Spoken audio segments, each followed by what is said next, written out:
এই সরকার কোনোভাবে আর 1 মিনিটও ক্ষমতায় থাকার বৈধতা রাখে না।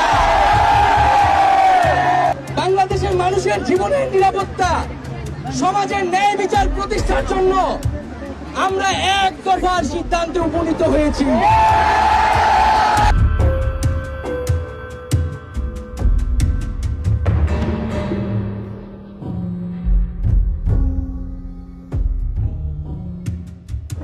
কি করবে আমাকে আমি জানি না, কিন্তু আমি আমার কাজ করে গেছি।